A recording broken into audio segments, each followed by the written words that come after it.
Нур пресстин жаңылыктар түрмөгү, аны мен Айназ Кадырова алып барам. Саламатсыздарбы? Аты бар, заты жок компания бул чет өлкөгө акчаны мыйзамсыз чыгаруунун өтө эптүү жолу. Мына ушундай шылуундардын запкысын канча жөнөкөй адамдар тартып жатат.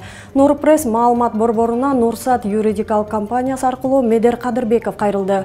Анын айтымында Максат Мажитов аттуу жаран аркылуу кимдир бирөөлөр паспортун пайдаланып, нотариустан ишеним кат алуу менен 5 компанияга жетекчи кылып дайындаган. Тагыраак айтканда Бизнес ББ, Бухара, Аманат, Бизнес, Майский Рассвет ЖЧКларына кагаз түрүндө жетекчи кылып бекиткен дагы мыйзамсыз иш аракеттерди жасашкан. Тагыраак айтканда жогоруда аталган фирмалар аркылуу миллиондогон акчалар чыгарылып кеткен.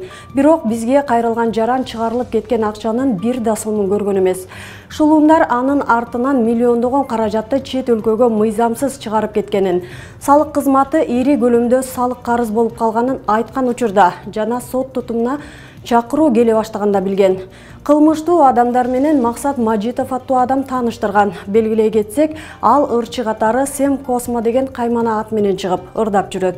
Мындай миллиондогон акчаны көрмөк түгүл, түшүндө көрбөгөн Медер Кадырбеков айласы кетип, Аламүдүн райондук прокуратурасына кайрылган. Учурда бул арыз боюнча Аламүдүн райондук ички иштер бөлүмүнүн тергөө кызматы териштирүү иштерин жүргүзүүдө.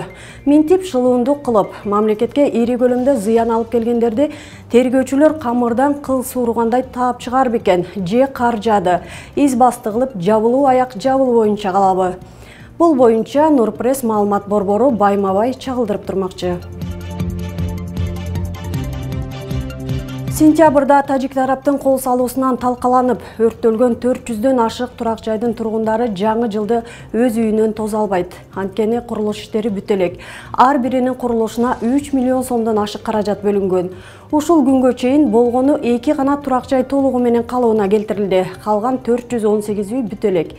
Жаңы жылга чейин талкаланып, күйүп кеткен үйлөрдүн курулушунун бүтпөй калышы. Бул саботаж деп эл өкүлдөрү сындашты. Мамлекеттик курулуш агенттиги болсо турак жайларды куруп жаткан компаниянын ишине ичи чыкпай атканын моюнга алып, подрядчы компаниянын директорун издеп таппай жатышканын кошумчалады. Эскерте кетсек, тажик тарап талкалап өрттөгөн турак жайларды мамлекет өз каражатына курууда.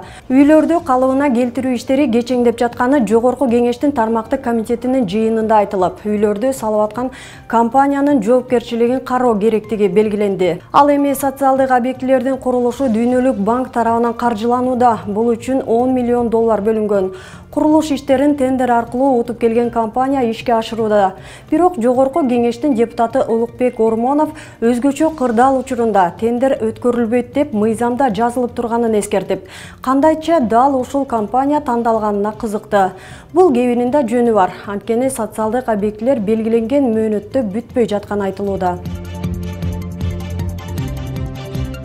Адам укуктарынын абалы азыр 5 эсе начар. Мындай пикирин депутат Жанар Акаев парламенттеги тармактык комитеттин жыйынында билдирип, ага катышып жаткан Жогорку соттун жетекчиси Замирбек Базарбаевди гумандуулукка чакырды. Адвокат болгонсуз, Садыр Жапаровду коргогонсуз, ошол учурда мыйзамсыздык эмне экенин жон териңиз менен сезгенсиз.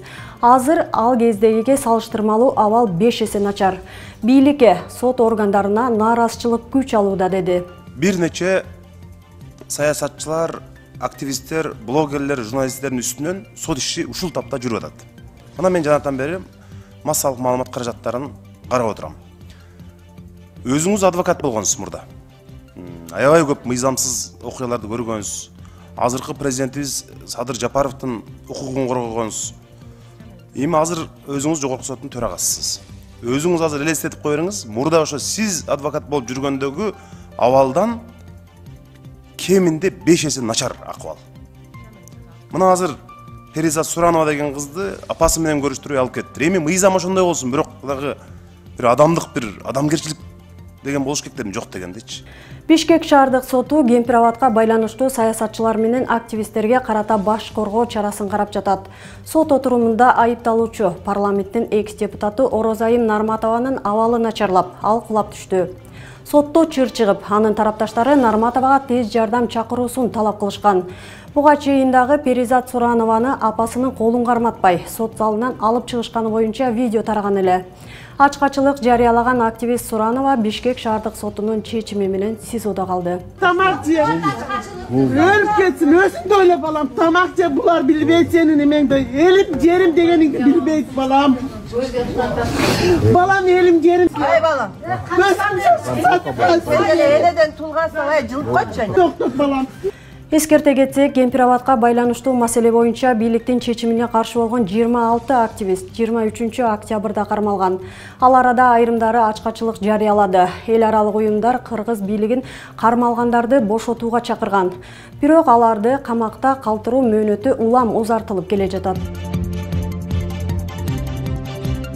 Кочкор районунда уюшкан кылмыштуу топтун мүчөлөрүн канатына калкалап жүргөнү боюнча 22 кызматкер дисциплинардык жоопкерчиликке тартылды.